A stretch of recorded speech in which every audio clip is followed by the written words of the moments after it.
Hey everyone, and welcome back to Pest Control Legends. I'm your host, Dan Leibrandt, and today I'm with Preston Peterson. Preston is one of the owners of Alta Pest Control, which is ranked number 26 on the PCT Top 100.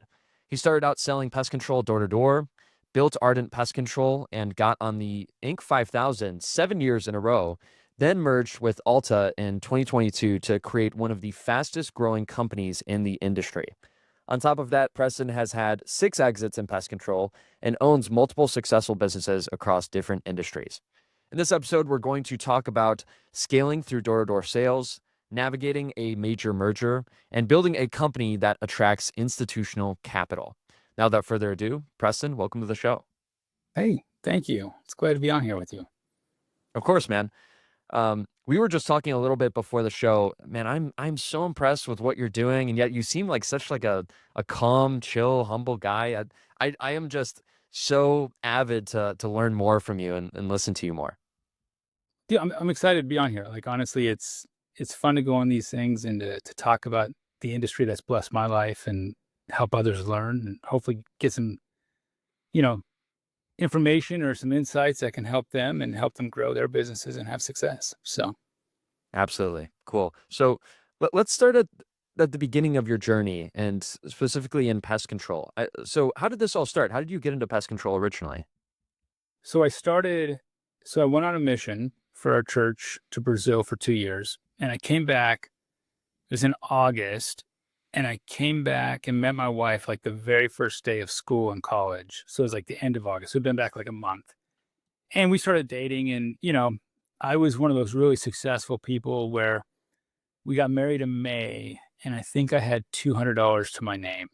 And I had no car, no phone, no computer. My wife had a $3,000 student loan at 20% interest. And it was like, I have no clue what we're doing. Mm, And I remember we worked at like a call center, like one of those opinion where you do surveys or something like that. And so I was like, I've got to do sales. I've got to do pest control sales because if not, I'm going to go bankrupt before I even start. Or, if this works out, maybe there's an opportunity, right? So I started looking at doing door to door sales for pest control. I went out my first summer. I think I recruited like 10 or 12 guys my first year. I sold like 240 accounts in 2 months. So I was like, I was good. I wasn't great. Like there's definitely way better guys than I was. But we did well. And my wife worked 2 jobs. She worked in the office and then at night she'd work at like a gym. And, we just kind of were like bootstrapping it because that's all we had. And so we did that for a year. And then the next year we managed for a company. And then the guy I worked for my first year was like, hey, you know, if you come help me out in this branch they had that wasn't doing that great, he was like, you can kind of go and I'll show you kind of the ropes to do your own. So like, perfect, let's do it. So my wife ran the office that summer. We managed the team and we had a good year that year. And so after 3 years of door knocking for someone else, we started our own. And I dropped out of college. And I remember thinking, if this fails, I can always go back to college. And so we just started it. I had $7,000 and a bunch of credit cards available, I guess. So, and I would go sell at night, service the homes the next morning, change, at a gas station into shorts and go knock doors the rest of the night. And our first summer, my wife was pregnant with her first kid and she was on bed rest for 10 weeks. And she literally would run the whole company on a bed from a laptop with a cell phone. And you find a way to make it work. You know what I'm saying? mm, But I think it was those moments that helped set us up for being able to handle the moments that came further down the road. And so yeah. grateful for those moments. So if you're going through those moments now, right? If someone's out there and they're just a brand new startup and they're just like, how is this going to work? It will. Just keep fighting, just keep doing it. I remember the day my daughter was, born, and I'm having to call my customers like, hey, I can't come to your house right now because my wife's in labor, and it's just like, they're like, oh, that's awesome. It's like, who's giving you a call? Here's the owner doing tech work and having to reschedule stuff because, My wife's going into labor right then. But it's like, dude, but those are the memories. Those are in all my businesses. I will tell you this. Something I do now when I start other businesses is I try to take as many pictures of the beginning so we can look back and see where we have come. Because there's going to be one day you're going to look back and be like, man, I remember when it was just me and a truck and, going to do service work, and I bought all the equipment that morning of and be like, hopefully this stuff works, Yeah. hopefully I'm using this right, and calling past buddies and stuff and being like, hey, what do I do for this? And so, and you're going to look back and be like, man, look where we are now, and so don't forget where you came from as you're growing. So Mm. that's the best part of it. Such an awesome story, man. And the term that comes to my mind, which you mentioned before the show, is that you're a 20-year overnight success. That some people may look at you and be like, oh, maybe daddy's money, or he just got lucky. But uh, none of them saw or knew what you were going through. I mean, I'm sure those first few years were really tough, right? Oh, dude, yeah, so we were really smart, and we decided to open the business during the recession. So we opened like in 2008, 2007, and right when unemployment was going through the roof and home prices were dropping, and so what's smarter than start a business, right? So that's when we started the business. Um, and I remember, like I said, we didn't pay ourselves for a couple years, and it was like I had 7 grand and we had credit cards. Back then, credit cards, 0% interest for 12 months. We're like, okay, let's do this. And luckily we had some friends of ours that were able to get us like a line of credit eventually that we could pull on instead of having to use credit cards the whole time. And but yeah, we just did it. And we're like, if it fails, we can always start over again. We can go back to college and go get a degree. I can go do all that stuff. See, both my parents my dad has his doctorate, my mom has her master's. And so they were like, you got to go back to college. Don't drop out. So I did. I went back to school. I think it was like 7 years later after I had sold a couple of companies and just to get a piece of paper to make them happy. So, but, Yeah, but yeah. I dropped out of school myself. My parents were not happy, and same with my mom. She owns a successful therapy practice, and she has a master's, of course. So she thinks that school is a requirement. But yet, for things like so for maybe other guys that are in pest control, young guys, would you say that they should stay in school, or should they just drop out and pursue it? So I don't want to be the guy that tells you what you should do. I think you should think about it with your family, your friends, whoever's important. I will say the thing I think there's some pros and cons to going to school and getting it done. What I did love was when I went back to school. Now, I also have a university studies degree, which basically means I don't really have a degree, I guess. But I had to sign a paper saying I know this will not help me in any kind of career when I got my degree. So that's how good my degree is. But Hmm. it was just a bunch of business classes, and I minored in Portuguese because I served in Brazil. So I was like, okay. So I have a business and Portuguese minor. But I did really love going back to school and being able to be in classes and entrepreneurial classes and actually being able to apply what I was learning. I think Hmm. that's one of the problems that we have with school is you learn all this information and it's probably really good information, but by the time you actually can apply it, you forget it all. You know what I'm saying? And so it's like, oh, that's really great. When am I going to reuse it? So that aspect, I really did enjoy it. Like I enjoyed going back because I was running a company still. And so like when I was in my classes and we're learning about all these different things, I'm like, dude, we can actually apply that, or we should try this out, or, this strategy. And so that I think helped. But it just depends what you want to do.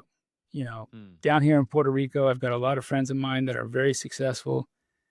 A lot of them have gone to Harvard and Yale, and they're very successful. A lot of them are not college grads, and they're very successful. So I just kind of, think about what you want and what you're trying to build, and if what's best for you. So Hmm. Yeah, I totally agree on the learning element. I think the best way to learn anything is just by doing it. I didn't take like a podcast course on how to start this thing. I just kind of picked up a webcam, started recording, listening to other podcasts, seeing what works, what doesn't. Same thing with business or with anything else. yeah, no, it's true. So I wanted to talk about the whole, I guess, tenure of Ardent. So how long did you have Ardent, and talk to me more about that journey before then merging with Alta? yeah, so I had built several pest control companies and sold those off before then.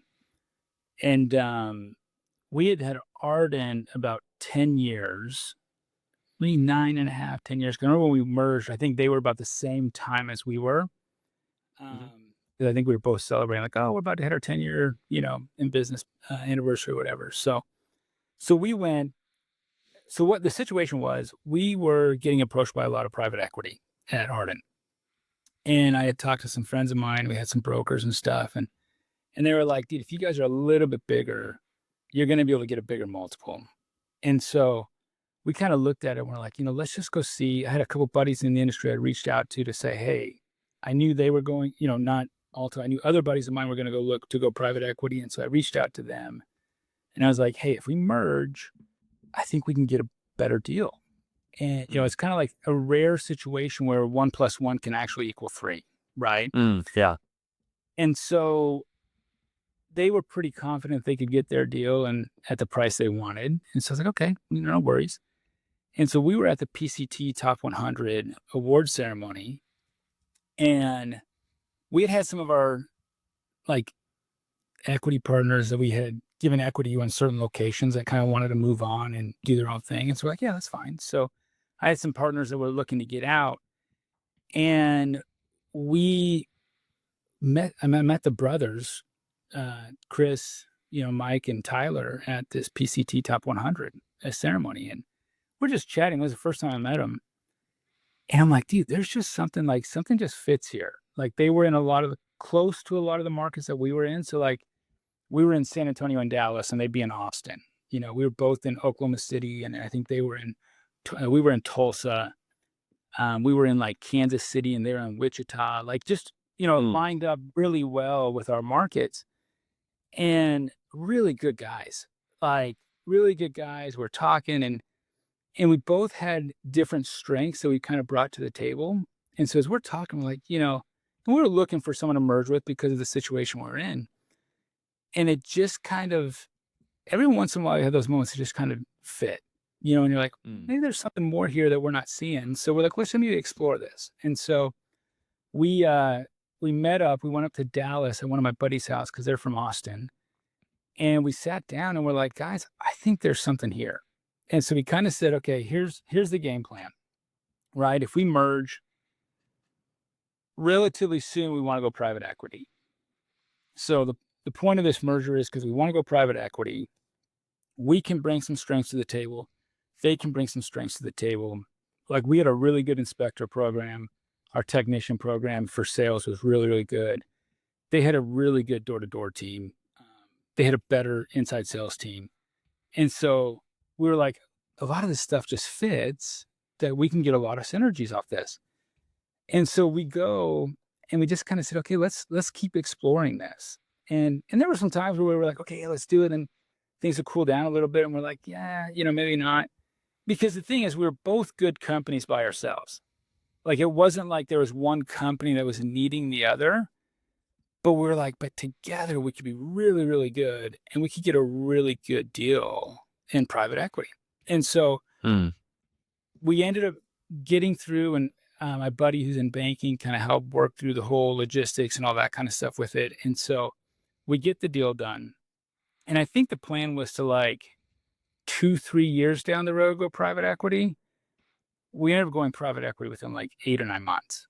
And Mm. so like Chris and I were kind of co-CEOs in the beginning, and working things through, and it was great. I mean, there's difference of opinion on things, but both sides were really good people. And we saw the vision we were trying to accomplish. So there wasn't anything that we couldn't overcome when we knew what the long-term vision was. And I think that's the biggest thing that hampers most success is people get so caught up in the short-term thing or in their ego or in what they want, and they can't see the bigger picture of what you're trying to accomplish. Hmm. And so because people can't see the bigger picture long term, they end up selling short and missing opportunities. And so that was the big thing for us is we were having little, obstacles or just debates on little things because it's two different companies when we could always look at what the long-term picture of what we were trying to do it for was, it would help smooth out those little issues that we might have had. And Mm. so they're really good guys. And, and our group really liked them. I think they liked us, and we were able to help kind of work off of each other to find out really good solutions to keep growing the company and building things out. And so then we go private equity, and we're like, hey, we can't have two CEOs here, right? And my wife had started a nutrition supplement business, and so I was like, hey guys, you run. Chris is a great CEO. I'm like, dude, you run the CEO. I've done that for 20 years. You run this thing. I'm here for you. I'll do some mergers and acquisitions, and I'm going to go work on this supplement business with my wife and help run that and get that off and get started. And so we had a couple deals lined up for mergers, but our private equity was just not ready for it. So we were like, okay, great. So at that point, it was like, okay, I'll be on the board. I'm here if you guys need anything from me. I'm here to give input, but we've got great people. When you have great people, you don't need to have all the answers, you know? Mm. And so I'm involved, every once in a while with things. And Chris is great about updating and saying, hey, here's what's going on, getting opinion on this or whatever. But the business has been doing amazing. And we've grown great. I think we've 3x since we did the deal with the private equity. So Wow, it's been awesome. It's been really awesome. So that's incredible.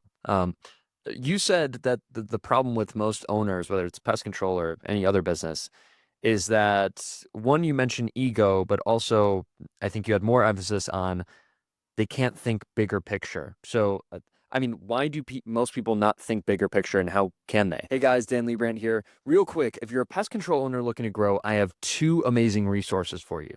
Number one is our free Pest Control Millionaires Facebook group. We have over 3,000 owners just like you in our community and would love for you to be a part of it. Just go search Pest Control Millionaires on Facebook and request to join the group now. Number two is our book, Zip Code Kings. This was authored by me, Jonas Olson, and Jake Sheldon to be the ultimate guide to pest control marketing. We discuss everything from branding and traditional marketing to local SEO and Facebook ads. Go to Amazon and search Zip Code Kings to get your copy today. Now, that being said, let's get back to the show. yeah, so here's the issue, right? So I remember when PCT magazine called us up and they were interviewing Chris and I about the merger. And they were like, the guy was like, I've been doing this for 15 years. I've heard of strategic mergers, but I've never seen one where somebody didn't buy somebody out. Mm. And he's like, I've never seen one where nobody bought anyone out. And it's like everyone is literally just combining to make a better company. And if you think about this, there's a lot of private equity in the industry right now, and it has been for a while. But that's their whole playbook, right? Their whole playbook is you go buy a platform company, then you do a bunch of roll-ups. And private equity is really smart people. Like, they're not going to deploy hundreds of millions of dollars if they don't know what they're doing. And you think about it, it's like a lot of these, they don't know how to run the businesses. They're not running the business. It's all of us as operators that are running the business, but they see the bigger picture. Mm. Right. And so think about all your operators that are like, no, I have to do it my way, or I need my name on that logo. Mm. And it's like, that's great, but I want to be able to have my influence become bigger. I want to be able to help way more people out. I mean, we have 400 or 500 employees. That's who I want to help out. Mm-hmm. Instead of being like, no, it's got to be my way. Yeah, now you're small and you can only help 2 employees out. Right? What kind of influence is that? And so we get caught up in the short, near mind inside of things, and we can't see the bigger picture of what we're really wanting to accomplish. And so it's, how do you look at that? Because if it's really about influence that you want to make, or if it's really about gaining financial success you want to make, then go do that. Right? But playing bigger makes you be able to have more of that. Staying small doesn't give you what you're wanting. But we all fight to stay small. Because we don't Explain that last part. We all fight to stay small. Yeah, because we don't want to give up our natural tendencies, right? We don't want to have to like lower our ego sometimes and compromise or listen to someone else's idea that might be better because it might not have our name on that stamp of this idea came from this. Some of my greatest business ideas that I've ever had did not come from me. They came from my employees. They came from my co-owners. You know, at the end, we all benefited by the advice or the idea that they had.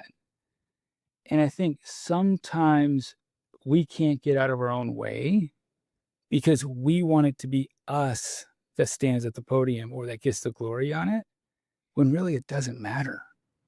You know, it's like there's no amount of success that you can't have if you're willing to not have all the glory for yourself. Okay, so you have to basically completely dissolve your ego and just do whatever's best for the business, or what are you optimizing for? Yeah, I mean, ultimately, if you want to look at what's best for the business, it should be what's best for your people. Right. For me, I'm a big proponent of culture. I'm a big proponent of your people. And we could probably do a whole podcast just on that of like, let's really deep dive into your business and say, is this really what's best for your people? Is it really what's best for you? And are they two of the same things? Because most of the time, if it's best for what's best for your people and it's what's best for the business, and it's to be best for everyone. Right. And so, but if it's just what's best for us individually, normally it doesn't last very long. That totally makes sense. Show me a company that is massively huge that has a single owner. Yeah. Like, can't find it. Yeah. I mean, you go even look at like Tesla and stuff like that. How much equity does Elon Musk have? It's not a lot. Maybe 10%. Yeah. So why do we have people in this industry that are so adamant of, I want to have 100% ownership? It's ego. It's not growth. It's not long-term finance. Right. When I started doing partnerships and growing it, I grew way faster and I had way more financial success. Yeah. And what I'm piecing together here is that the beauty of focusing on your people is that everything is downstream from that. Everything follows that. That is like the core pillar foundation. And then once you have that, now everything else now can expand and be its best. Yeah. And the thing is as a CEO or as a leader, that's my only focus, is making sure that I'm running the business the correct way, that my people can trust me and that they can have safety and confidence that they can have their livelihood protected, and that I'm making the best decisions for them. Definitely. So yeah, I'd like to go more specific on culture, because you said you're really big on culture, big, do a whole show on it.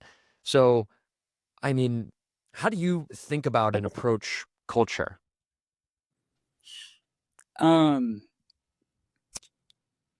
So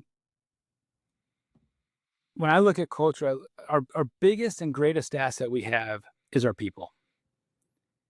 And so when you look at it, there's a couple things you have to look at. Is one, I have to protect the business and the culture for my best people. Because sometimes people will be like, well, you know, if you're not doing this, this, and this, are you really giving it back to your culture? And it's like, dude, we're building the business for people that want to be here. So if we have bad apples that are like, well, this isn't perfect for us, and they're not going to help contribute to the culture, that's not who we're working with, right? We're working with people that want to be here, that want to have success, and that want to grow, and you reward them, but you show them, right? So for a couple of things we used to do, we used to have a self-improvement program that every year we would do, and for all of our employees, not, you know, in door-to-door sales companies are really good about having great culture for door-to-door sales reps. The downside is a lot of times people will be like, dude, this is really great culture for the door-to-door sales reps, but there's not a great culture for anyone else, right? Mm. And that's the disconnect that happens a lot of times. And so for us, it's like, well, why does it have to be that way? It should be a really good culture and a great culture for everybody because everyone's a part of the business, right? And so, we would have self-improvement programs that we would do during the year to help them become a better husband, a better mother, a better brother, a better sister. Our whole focus is I want people leaving with this business and becoming better every day. Mm. So if they leave, they're like, dude, that was the best company I ever worked for. And if it's there with us for 15 years, it's like, dude, I'm never leaving because this is the best. It makes me a better person, right? So when people come to their work with you, how are they? Are they a better person or are they just getting through the days? Are they worse? Like, what is it? That's the benefit is, right? You own a company to be able to help influence people for the better. And so we looked at it as owning a pest control company is the way that we can help influence hundreds of people every single day. Mm. And so how do we do that? Right. And do you really care about them? Like, that's another thing is a lot of people will talk about culture and, it's like when you go and talk to businesses and the business is like, oh, we have the best customer service. And it's like, nobody believes it anymore because everyone says that. And it's like the one time I actually need customer service, you can't ever get it from them. Right. So it's like, dude, do we actually stand behind what we say? Right. And then it's like, okay, if you do, then how? Like, what is it that you're doing to show these people that you care? And it's like, if they care and if they do believe what you're saying, then people will ask them and they're like, yeah. Like when we were at Ardent, we always had a thing that we talked about. We had three of our technicians had Ardent tattooed on their body and none of them were owners. Wow. And so it's like that's a culture. That's where people that are like, I'm here and I love it here. We used to do a thing where we would send a care package to all their spouses before the summer started. Because at the end of the day, we know the summers are really hard. And we know that that spouse that's allowing them to come work for us and they might have to work long hours, we want to recognize and say, hey, we see the sacrifice you're going through and allowing your spouse to come to work and to help us better this business. That's not unrecognized. And so we would send them a care package before the summer. And I can't tell you how many spouses I had that messaged us and said, I've never had anyone care about me and my husband's job. But it's a whole concept, right? If things at home aren't good, how are they going to be able to go out and do a good job when they're in front of your customers? Yeah. So And so good. like when we did incentives, we always made sure that the spouses came. Like, I want the spouses to know the benefits of this business. Reward trips, spouses came. I want them to enjoy that too. That might be one of the only times they get a vacation, that year. And so it's like, we want them to enjoy it so that the memories they have are good memories, not, oh, it's always so long and they didn't care about you. You were just another person. And no, I still have technicians from 5, 10 years ago that message me and asking me questions and being like, hey, can I pick your brain on this? And I'm like, yeah. Like, we would do November challenges where we would go and we had to give up like a bad habit and do a couple good ones. We have a big group chat.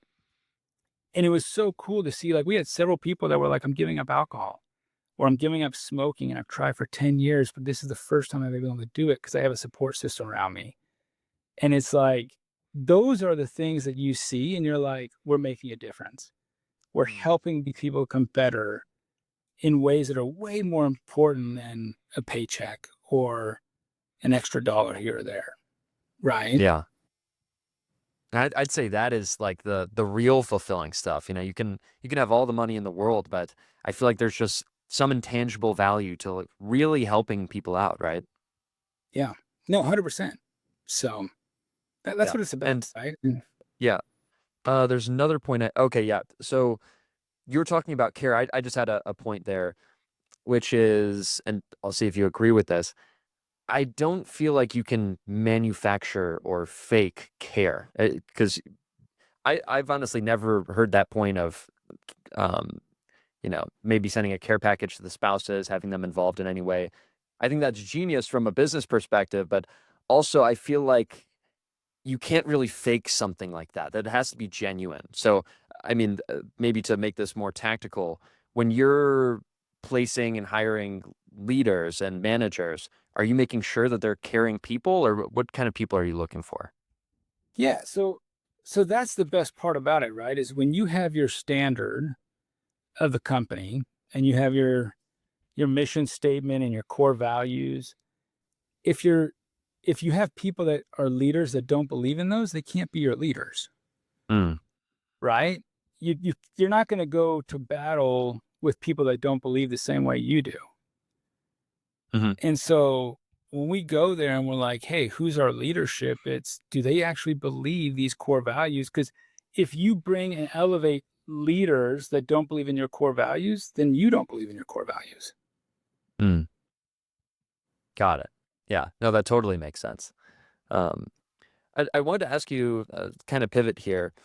I wanted to talk about something we were talking about a little bit before the show is bootstrapping versus getting capital. So you started your business from the ground up. You said you had like $7,000 for Ardent. So, but now you said that you would prefer to take capital if you started over. But can you talk about like the difference between the two and what's best? Yeah. So I think if I were to do it all over again, yeah, I would raise cash, go do acquisitions, build it out very quickly. But I will tell you, I think you have to look at where you are in the process. And I think what I've seen sometimes is you'll find people that are just beginning the process that want to do it that way, but they haven't learned what they need to learn in the journey to be there. And a lot of times it backfires on them. And I've Mm, seen a lot of companies that don't make it or end up selling for pennies on the dollar, just to get out of it. And then they have this horrible experience of like what the pest control industry is, or even home service industries or whatever, right? And I look back at our first like 10 years and I'd build a company, 3, 4 years and sell them. We built again another one, sold them. But every time we did it, we learned how to become that person that could handle a business that was a $5 million business, a $10 million business, a $20 million business, or, and all those kind of things. Because you have to be a different individual at each one of those phases. And if you haven't gone through that beginning phase, sometimes you don't know what it's like when you get to the bigger phases and then it kind of exposes you. mm, And and I think that's the thing is you've got to go through the process. Where I've seen people that have not had success or have had issues, it's when they normally are trying to skip or shortcut the process. mm, And they want to get the results without having to become the person they need to become and to understand what's needed to get that result. mm. So you said you have to become a different person. How have you become a different person across your journey? Um, I think in the beginning, when I first started, it was like this excitement and it's like, oh, this is awesome. And then you get humbled real quick. You get humbled Mm, real quick. You know, everyone thinks they're going to be the next 100 million or $500 million company. And it's like, if I can just get to 1 million, I'm happy. If I can just get if I can just get to payroll this week, I'm happy. And so I think it's one of those things where you get humbled and you've got to find out you're going to hit a point. And I had several of these points in my business career where it's like make or break. It's like, are you going to do what it takes to break through this point, or is this going to be the one that takes you out? mm, And if you're not willing to sacrifice and give everything you have, then it's like you're not going to get there. You're going to give up before you get to the gold, right? And there's a great story in Think and Grow Rich about that. The 3 feet from gold, where the guy mm, was 3 feet from the greatest gold mine that was ever discovered because he quit early, right? And so it's like you have to find those things and break through those moments. The other thing is you have to be able to handle success. And this is something that a lot of people don't talk about. Maybe you get some success. Maybe you're doing really, really well. Can you handle success to where it's not going to corrupt you or pollute you or make you forget who you are supposed to become? And a saying that my wife and I have is, we're blessed so that we can be a blessing. Mm. And we look at the things that we've been given, and the Lord has blessed us so much, but it's how can we bless other people's lives with that and help others. And sometimes it's not even financial, right? Sometimes it's just, there's a lot of businesses that I'll just get on and just listen to them and say, okay, here's what I would do in this situation, and mentoring them and consulting them and just helping out, right? I mean, well, we live in Puerto Rico. There's the top 1% of every industry here. And, we'll just sit down with people and just say, hey, tell us about this, or maybe I can connect them to somebody in my network that can help them out, right? And it's just, you just help where you can. And that's the biggest thing is at the end of the day, what's the point of the business, right? If I make $100 million, or if I make $1 million, or make 100,000, can I look in the mirror and still say I'm the person that God wanted me to be? And can I look in the mirror and say, I've been able to help other people along the way? If I make Mm. lots of money and I can't look in the mirror and say those two things, then it was better I didn't even do the business. Mm. Totally 'Cause- agree. Yeah.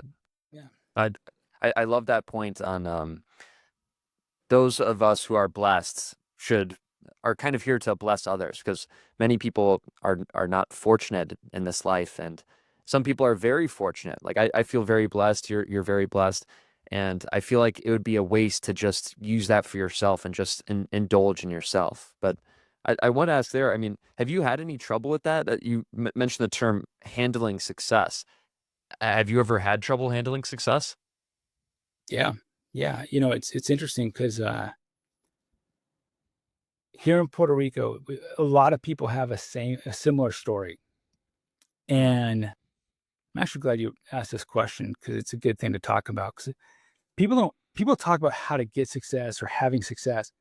They don't talk about the other side of it is what do you do when you get success, right?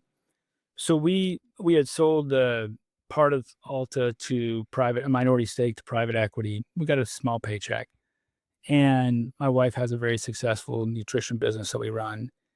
And so we moved to Puerto Rico and, you start making all this money, but it's like, okay, now what do we do? Right. And so I guess if we're going to get real vulnerable, I'll open up a little more on this because, Hmm. I was running in the pest control and then I was helping out with the nutrition for a couple of years. We moved to Puerto Rico and I kind of stepped away from the nutrition for a little bit. And it's one of those moments of most of the time with business owners, their identity is tied to the business, right? And so, I went from, hey, I've got hundreds of employees that, care about my opinion or think about, what I say, or actually my influence actually means something because the decisions I make can determine lots of people's livelihoods, to I'm not in any business at all. Mm. And I'm not, do I still bring much value? And are every CEO is going to go, oh, this is my reconnecting. I'm not sure if my internet's great right now. I can still hear you. Okay, then we'll keep going. Yeah. So anyway, so you go through this almost like midlife crisis or like mental crisis of confidence of like, and once you've had one or two really successful businesses, you sit there and be like, okay, yeah, but do I really know what I'm doing? Right. Mm. And this is the where we see it go both ways. So we'll see people that have had success in a business and maybe had a good exit, and they either go over the top confident and they think, oh, I can do any business. I'm so smart. And down here in Puerto Rico, you hear about them all the time, right? Of people that have lost so much money investing in businesses of these people that supposedly had a lot of success, but then they had these failures. And they're like, what? I thought you were super smart and and it's like, well, where you one hit wonder kind of thing. And then you have the other ones that, we call it like where it's imposter syndrome, right? Where we're like, okay, am I really that smart? Do I really know what I'm doing? Or was that just a fluke? And so a lot of us go through that, right? I went through that. I've gone through that several times. And it's just like, and I've had 4 or 5 businesses that have had a lot of success, but we all go through it. And then it's how do you get out of it, right? And so the problem is once you have success, it's how do you find that purpose again? How do you feel like you're bringing value again? And so there was a period of time where I'm sitting here and I'm like, I was the most depressed that I've ever been in my life. And I was making way more money than I had ever made ever in my life. But you felt like your purpose and your meaning and your confidence was just like, dude, it was gone. Because it's like, what am I doing with my life? We're not made to be idle. We're made to be, especially for me, I just love business. My mind doesn't stop. And so midnight, I'm telling my wife about business ideas and her business and stuff. She's like, I'm going to bed. Stop talking to me, So I think 98% of my fights with my wife are about business. So, that's how it is. So It's funny. But so that's the thing is, so it's like, okay, so a lot of people will come down here and get all this money from an exit or something, and then they just blow it on stupid stuff, right? For me, it was like day trading, losing money in that, other people, sports betting, this kind of stuff here and there. Guys like, oh, I got this new inside deal on this one project. And so almost everyone has a similar story where it's like, you're successful, you have money, and you think you're smart. You're like, oh, let's put it on the next best thing. And what I've realized is my most successful ventures and deals that I've done has always been things that I've involved with. And I can tell you almost everybody, there's once in a while, there'll be a deal here or something like that. The guy's invested in it. It takes off. But most of the guys here will say when they've invested in private equity deals or startups or whatever, they're like, if I'm not like actually involved, I would take back all my investments and just say, hey, give me my money back and we'll call it good. Because it's just, you want to bet on yourself, and it goes back to, are you trying to cheat the process? And I think that's what it is, right? Like you think about all these things where, there's a couple guys that might hit it, crypto and all this kind of, dude, we've got a couple of crypto billionaires here. And it's like, but then they try to go do other stuff. And it's like, dude, people don't understand that they know that industry. They've put years and years and years of discovering and developing in that industry. It's just like pest control. Like most of us that are at the top or most of, kind of like what I was saying before, I'm a 20-year overnight success. Yeah. It was 20 years of me going through and grinding and building and making mistakes before we got that exit that was a really good exit.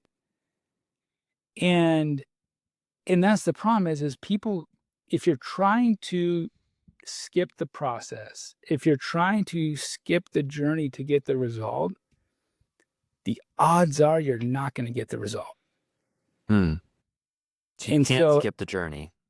You can't. You just, just embrace the person you need to become to be able to handle that success.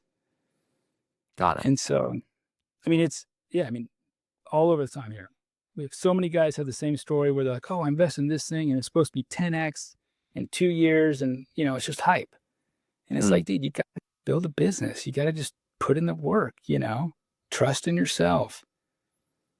Definitely. I appreciate you getting vulnerable there. And I want to ask you if it's all right. You said, it was the most depressed you've ever been in your life. It was really tough. How'd you get out of that? Dude, okay. So I'm actually glad you asked that question. Wow,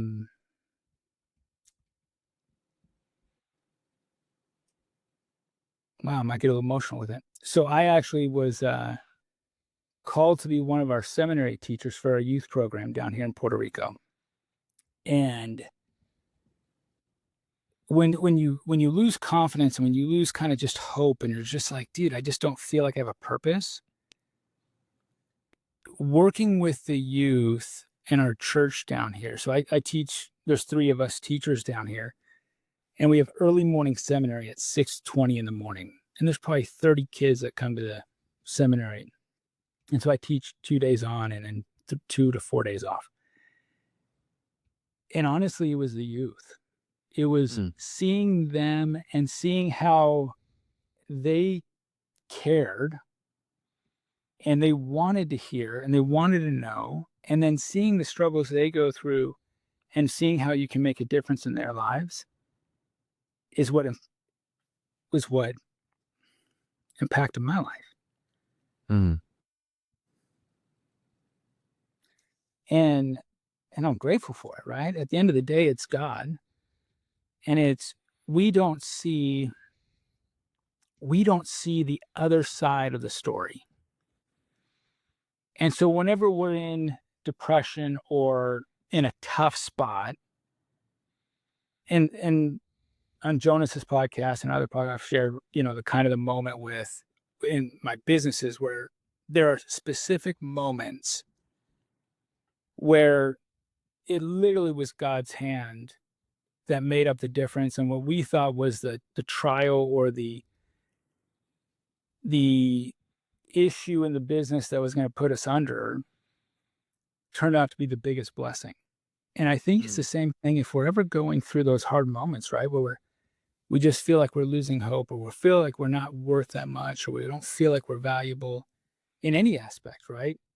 Business, with our spouses, with our family, with our kids, in society, whatever it is. We don't know the other side of it.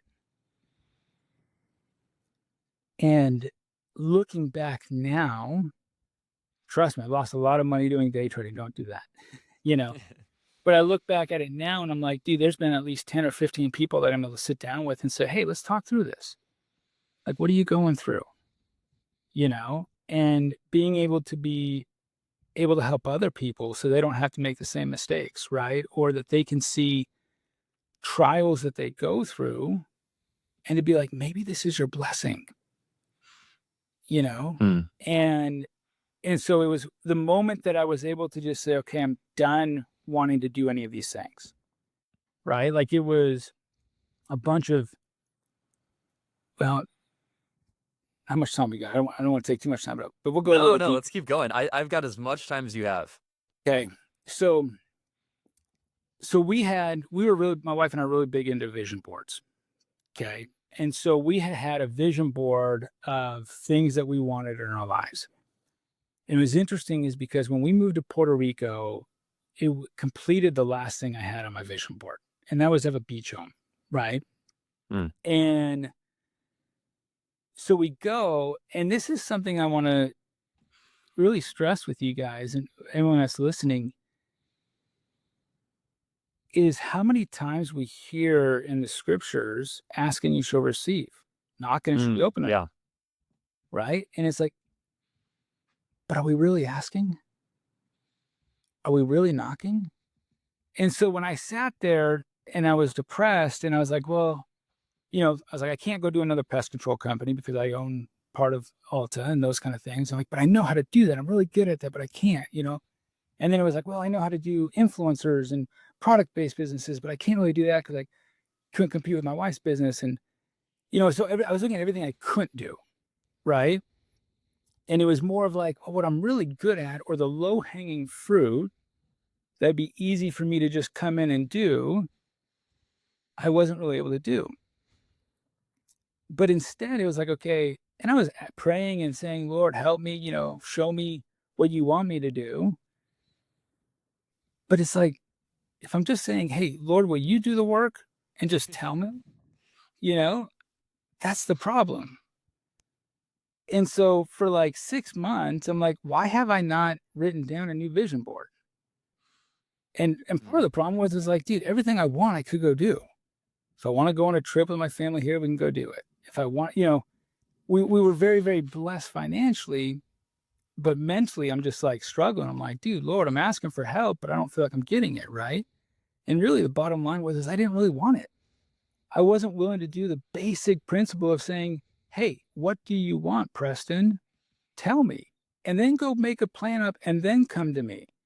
So finally, after I stopped being an idiot, I was like, okay, I'm making another vision board, and And on that vision board, so this was in December, I made my goals up.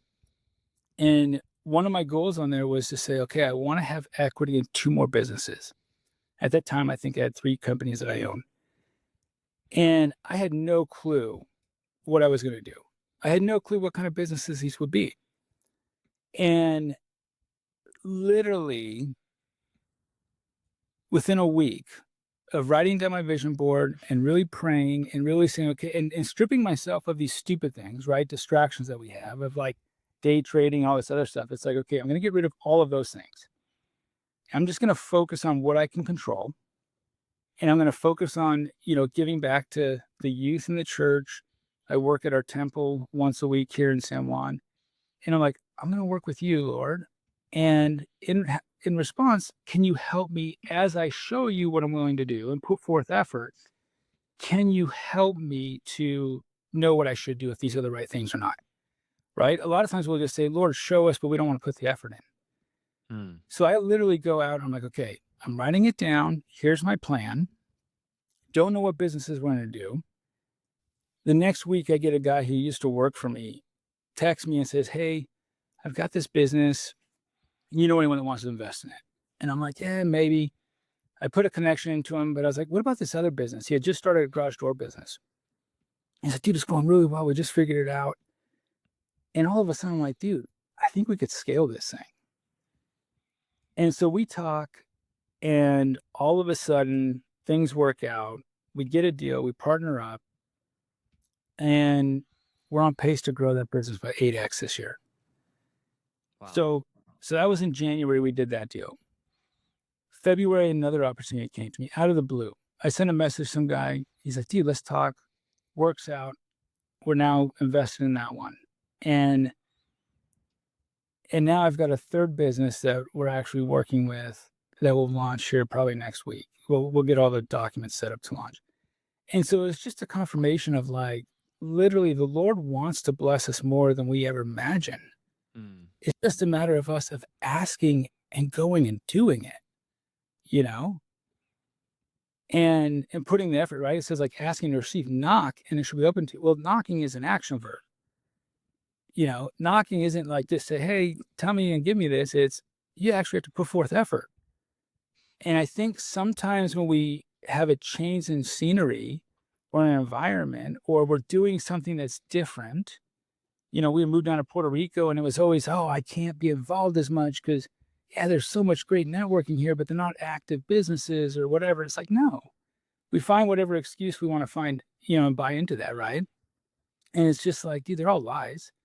We have a saying in our family, right? Excuses are just lies that we choose to believe, And so it's like, so it goes back to every aspect of it. You go back to the business aspect, you go back to where you are in your journey. And it's like, I had all these X's and all this success. And really it was like, dude, it's not about the result. The result's depressing. Having lots of money doesn't matter. It's really the journey and the purpose and the building and creating and helping people become better. That's the part that's awesome. That's the part that's fun. And unfortunately, when we're in that part, we forget it, right? When we're in that part, we're like, dude, these struggles suck.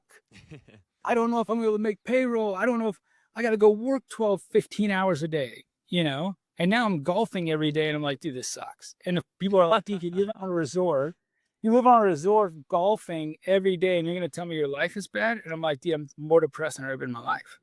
And so it's, and so now just recently, 4 or 5 months ago, it's like, got out of this run. It's just like a wave of things that have hit. And I'm like, dude, I'm working 12, 15 hours again. And I'm like, dude, this is the best thing ever.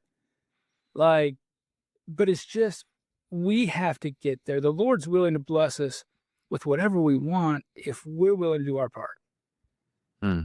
But we've got to look in the mirror and say, am I going to do my part? Yeah. I was going to say, dude, that was awesome. That was, thank you for sharing that. That was really powerful. And you're totally right. I've been doing my best to get in the Bible more recently. I was reading the widow's parable yesterday, talking about how a widow was persistently pursuing an unjust judge, trying to get an opinion. And God saying, well, even the unjust judge relented. How much more then will I answer your prayers if you are, consistently asking? And same way with all the different verses, ask and you shall receive, and all of those. So you're totally right. And I think, like you properly pointed out, most people don't know what they actually want, and they're not asking for it either. And then they're not willing to work for it either. So, I mean, of course, God's not giving it to you because you don't have those three things. Maybe there's other things involved, but it seems like you kind of figured that out.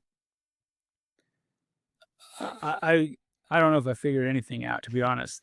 I think the more success, the more I feel like I don't know what I'm doing anymore. But I think that's the best part, right? Is I don't have to. Mm. I don't have to know, because if I know to turn to God, that's all I have to know. Mm. And it's like, if I'm doing what he wants me to do, and I think the problem too is we get caught up in the results that we want, or the measurement of what we want it to be measured by. And we forget that it's like, why? Mm. I was talking to my wife, um, if you had asked us, we were sitting here the other day and we're like, so she started this nutrition company, and we always joke around, right? Because it took me 20 years and she's been able to do what I did in 4, and so it's like, but if you had asked us when we first got married and first started our business, what would be our dream result or situation, it'd have been 10 times smaller than what we're doing now. Wow. And like, I didn't even know like communities that we live in existed when I was a kid, Mm. or even when I was first married, until we moved down here, I didn't know it, and it's just like God's plan is 10 times better than we could have ever imagined. And, so the problem is we're trying to measure the plan and the result based on what we want without even knowing what the master has in plan for us. Amen. We make plans and God laughs. Yeah. No, it's true. It's true. And so, but yeah, so if that, and it goes back to the whole thing, right? It's like, why are we in business? If it's just for money, that's pretty shallow.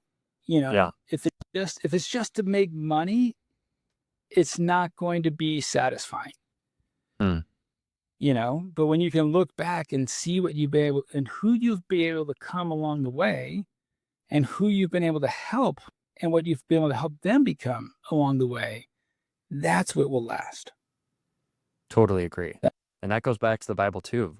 Love God and love your neighbor. It seems like that's kind of what you've been emphasizing here, is that when you felt the most purposeful and the most fulfilled is when you're serving God, you have a connection with God, and you're serving people and have a connection with people.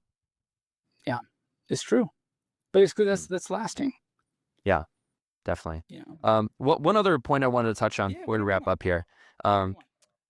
So just to tie off, because you've mentioned Puerto Rico several times. I'm really fascinated by this because you have a really unique perspective here. Obviously, you're in a very unique position. So, I mean, what is it like being in Puerto Rico and around, there's like 6 or 7 billionaires you said around, and all these guys have like $100 million net worth. Does that change the way you think? Or maybe how do all of these other people think? How does that change you? It does. It changes the way you think. And I think it goes back to the whole idea of, right, like, if you want to be successful, have your 4 closest people be successful and you'll be the 5th, Mm-hmm. right? And so it's like the environment you're in will dictate the direction you go. And so I look at business differently now, and it's more of, even when we went private equity, right? I mean, for most businesses and most pest control operators, being able to raise $5-10 million is not even a question, right? Like, that's not an option. Being able to go out there and say, I'm going to go do 10 acquisitions or 3 acquisitions this year, that's not an option. And so your mindset is, okay, I have to be stuck in this box, and this is the only playbook that there is, when really there's lots of other playbooks. but we just don't think about those, right? Mm. I mean, one of the things that happened too is, I mean, we had an opportunity where we thought we were going to lose our business. We had a deal that was supposed to go through 3 days before the deal closes. The big company backed out. I mean, they're top 8 biggest business in pest control, and they backed out 3 days before. Mm. And we were like, we're going to lose it because we needed money to pay our back ends, and we didn't have the money. And so we ended up making these changes, which was we went completely remote. We got rid of all of our brick and mortar and did everything remotely. And at that time, nobody was doing that. Like, first thing you do when you do pest control is, okay, you go get an office, you go, hire some technicians, and it's like, dude, you bootstrap it. But we're like, we're going to go opposite. And it saved us huge. I mean, financially helped us out. And we actually made our back end payments, and it was a huge blessing. And it was another one of those blessings from God where it's like, hey, I need you to do it a different way. And if I don't make you go through this trial, I'm too stubborn, Preston. The person is too stubborn to not listen. So let me give you a trial so you're forced to listen, kind of thing, And well, all of a sudden we do it this way where we're now opening up offices all across the country with basically no office space, all remote, and COVID hits. And all these companies are having to go remote and be like, oh my goodness, what do we do? And we're like, dude, we've been doing this for 4 years. This is nothing. Yeah. It's just like you look at it and there's just these little blessings and little things that come about. And you're like, wow, I didn't realize that would have been such a key component to this. So, but the thing is so you around all these people that are successful, you just look and you just learn, you just think outside the box. And your knowledge expands on how to operate to think bigger. Just like when we did the merger with Alta, like everybody in the industry was like, oh my goodness, how did you guys do this? And we just looked at it like, dude, it's not that complicated. Mm. Both parties could see the better opportunity long-term together than we did separate. So why would we not do this? And so it's just expanding your horizons. The problem is us as humans and natural men and women get in our own way of holding us back from being able to get bigger outcomes because of our pride as natural man. So, yeah. I mean, that's the problem is I look at like pest control industry, one of the best industries in the world. There are so many, like, I love how so many people are willing to help each other out and help any company and competitors and be like, let's do it. But I will say we are very prideful and very stubborn. Not many of us are saying, okay, I'm willing to let my ego drop. I'll help teach you how to do it, but heaven forbid you tell me how to run my business my way. Right? Yeah. And that's the big thing is that they're like, oh, I don't want to go to big bad private equity because they're going to come in and force me to do all this stuff. Well, it's like, maybe they know some stuff that we don't. Right? Maybe they have some key things that they know. But we have a lot of that, right? We have a lot of that where it's like, oh, I could never do that because I want to do it my way. It's like, okay, your way is going to hold you back from hitting bigger multiples. That's fine.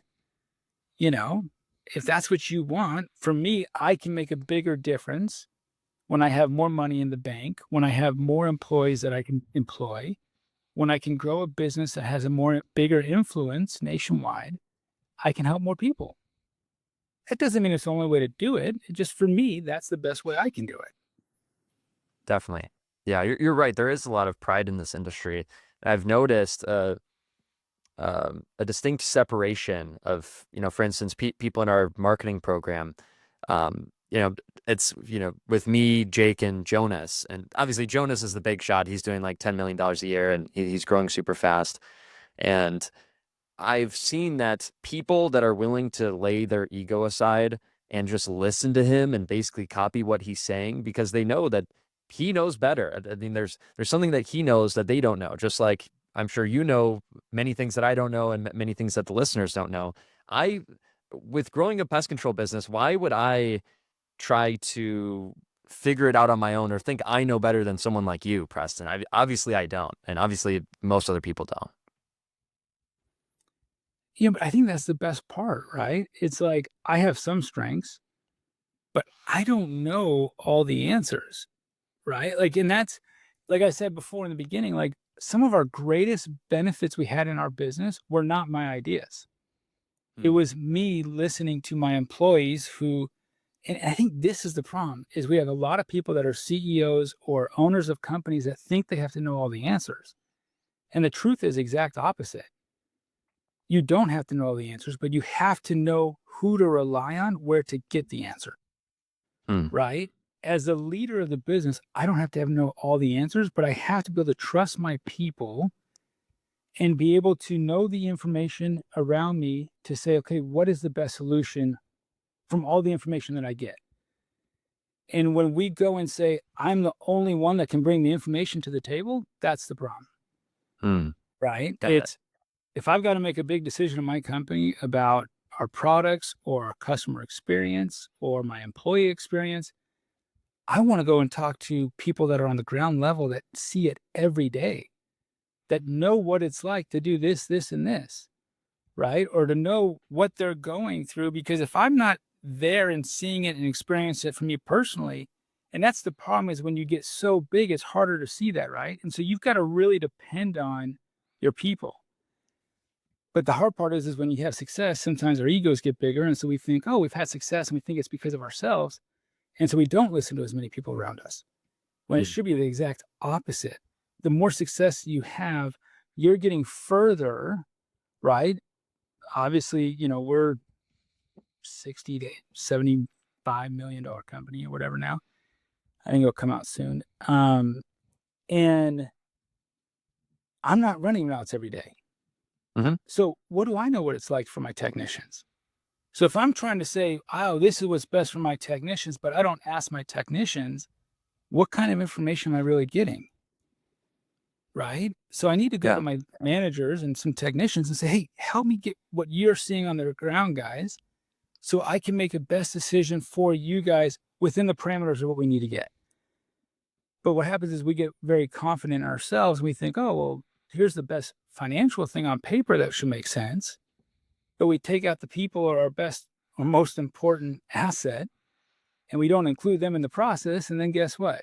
Now we're making decisions that aren't what's best for our people. And now our people don't have good, environments or aren't happy. And then we lose our people. And it's like, okay, well, congratulations. We just lost the most important thing.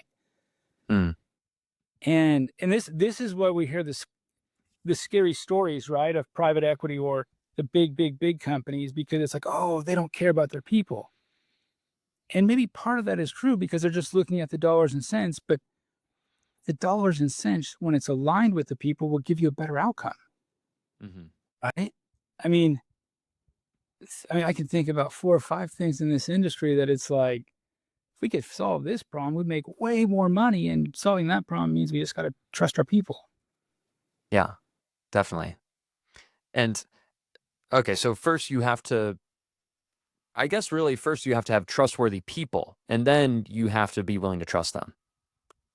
Yeah. So if you think about it, you have your core values, right? You have to build the company that you want, that you can be proud of. And if you have the right core values, right, and you really believe that your people are important, this is where it gets a little tricky because what happens is people will manipulate that to whatever they want, right? If you're saying your technicians are important, but then you're not giving all these benefits and all this stuff to your technicians, and it's like, well, do you not care about us? And the bottom line is, no, I do care about you. But because I care about you, I have to make sure that this business can survive and that Mm. financially we're doing what's right by the business. And that I can help teach you the skills to improve you as a person to be able to earn more money here. So, for example, we used to push technician sales a lot. And we used to talk about it all the time with my technicians of like, guys, I want you making more money. I am limited on how much I can pay technicians on an hourly or on a production based business. That doesn't mean I'm limited how much I can pay you. The difference is I can pay you more if I can teach you how to sell. Mm. I can pay you more if I can teach you how to get reviews. I can pay you more if I can teach you how to keep our customers. And so when they look at it, it's, oh, you don't care about me because you're only paying X amount. When But when you're really looking at it and saying, no, I want you to become a leader, I want you to be able to make way more. And when you teach them and say, look, I want you to make more money, I will sit down and show you our whole door-to-door sales program. I will teach you how to make sales. And if you're willing, I mean, I've gone out with technicians and knocked doors with them and taught them how to knock doors so they can make more money. So the difference is some will say, oh, giving me the handout, right? Your weaker employee. And those are the ones that will actually corrupt your culture. And so it's, no, I am building a culture for people that want to be here, that want to have success, and that want to grow as a person. You can't work with people that don't want to grow. And so and I think that's where people misconstrue things is, well, if you don't just give me what I want, then you don't really care about me. When really it's, no, if I do care about you, I will show you how to get what you want. Mm. And so I mean, we had a technician that she sold $300,000, $400,000 in the year in rodents for us. She made hundreds of thousands of dollars as a technician. And you know what? Those were the happiest checks I've ever paid. Mm-hmm. And we brought her up into leadership, and we had a great relationship with her and her husband. I still talk to her to this day. And they've left and went and worked somewhere else, and we still talked, and they moved to another place, and I was like, okay, that's fine. Like, it's people aren't bad people because things happen and they don't with you forever, right? I think the hard part is when people look at it and say, if I don't make money off of you, you did me wrong. No. If you really care about someone, if something happens, you help them still. It's not oh man, now I don't make money off it, so now the relationship's done. Well, if that was a part of the relationship, then the relationship was wrong. I still talk to several old partners that I have all the time, and I still give them help on things that they're doing in their lives or businesses they're starting, and I have no benefit from it. But it's because we worked together and we cared about each other and we helped each other, and it's not just a me and how I benefit only relationship. And so, but those are the things when you have the culture and when you show people how they can get what they want, that's where it makes sense. Right. But when you go and you bring your culture down to the lowest employee and the level of effort they're willing to put in, what ends up happening is you start losing your best talent. Your best talent employees start going where they are with people that will help them grow and push them to become better. When you have people that want to stay the exact same and not grow and not become better, they will pull people down. Mm. And so that's where it has to come down to your leadership of saying, look, I'm all about listening to my employees on opinions and on business, and I'm very transparent with them on things because I want them to be part of the process. And so, but that's where it becomes fun. There's nothing better than when you hire technicians and you see them buying their first house, right? Or when they buy a nice car, or when they're able to go on a family trip. Like, that's when it's exciting to say, look, you are improving your quality of life, and we are simply the vehicle that's helping you do that. But it's them doing the extra effort to get there. But when you have somebody that says, I want to stay the same person that I am, and I'm going to complain and be frustrated if I don't get this and that, or you don't give me more, but I don't want to do any of the effort and I don't want to have to become better.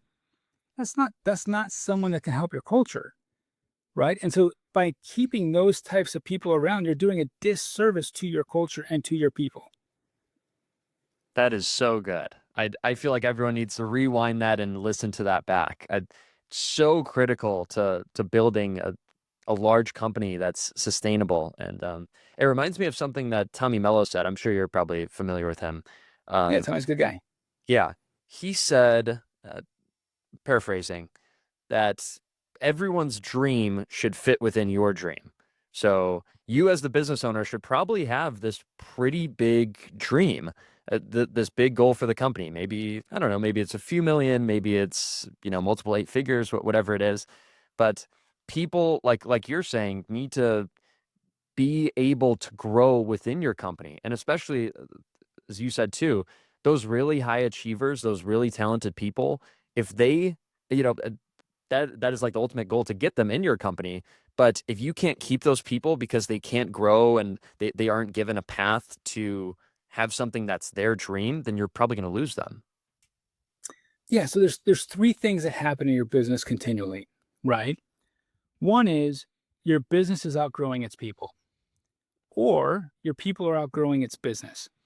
Hmm. Or the third one is you are growing your people and your business together. But one of those three things is happening continually in your business. And so you've got to look and see which one it is and analyze your business to say, okay, if it's the business is outgrowing our people, how do we get our people to be able to grow with the business? If it's our people are growing and they're outgrowing the business, then it's we're going to lose those people, or we got to figure out how to get the business up to the speed with them.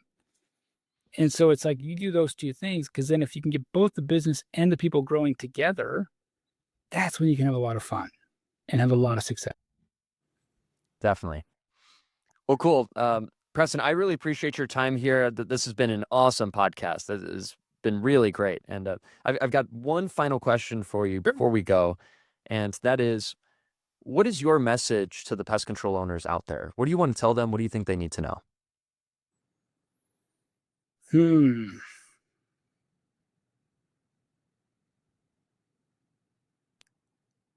It depends on the day you ask me. But I think, I mean, for me right now, right, it's enjoy the journey, right? Have fun with it. You know, I'm looking at starting this new company, and there's part of it is tough because it's like this is going to be a stretch for me of like really this new venture I'm looking into. It's going to be a really big, like either we do amazing, or it's going to be like it's going to be a grind. Hmm. And when you've had a lot of success and you're like, I don't need to go do it, what keeps me up at night is I'm like, okay, there's a little bit of my pride of saying like, I've never had we've had a lot of successes and we're batting really well right now. And it's like, dude, I don't need to. Why am I going to go challenge myself? But then I was like, you know what? We're just going to have fun with it. Let's just have fun. And if it works out, great. It's a product, we think guys need and we think it can be great. But I'm just so my whole thing is enjoy the journey. Enjoy what you're doing, find happiness in it, because looking back, you're going to get the success and that'll be great. But you don't want to get there and be like, I've lost who I should have been. Right. When you get to that final result, you want to be like, dude, I'm so much better of a person and I can go into society and help others become better because of what I've become and who I've learned to be in that process. So go and do it that way, because there's nothing worse than if you get the result, but you lost who you're supposed to be in the process. Have fun and enjoy the journey. Such a powerful message. Preston, thank you so much for coming on. Man, this has been so awesome. This has been one of my favorite podcasts that I've done. So again, I just really appreciate your time. And also I wanted to ask, where can people connect with you and find you online? Yeah, I'm pretty basic. So like Facebook, Instagram, DM me. Like, I'm glad to help anyone that has questions or thoughts. I mean, got like 4 or 5 people I'm just talking to this week, I think, just to be like, hey, what can we do to help you? It's not for me. I think what you guys are doing is amazing. There's a couple other guys in the industry, and I'm like, dude, it's just awesome. It's awesome to see people helping each other out and just kind of, because there's so much out there. We all can win together. It's some of my best friends are some of my biggest competitors. And I'm like, you know what, dude, there's so much success out there. It's like, we don't have to be competitors and we can have fun.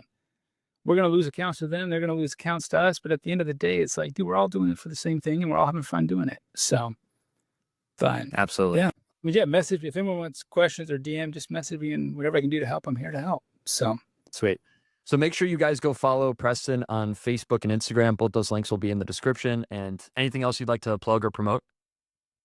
no, honestly, dude, I just have fun coming out here and talking to you guys and, keeping pulse on the industry and what's going on and how we can help better the industry. So Absolutely. Well, Preston, it has been truly an honor. Thanks for coming on, and hope we stay in touch. Okay, sounds good. Thanks, Dan. Yeah. See ya.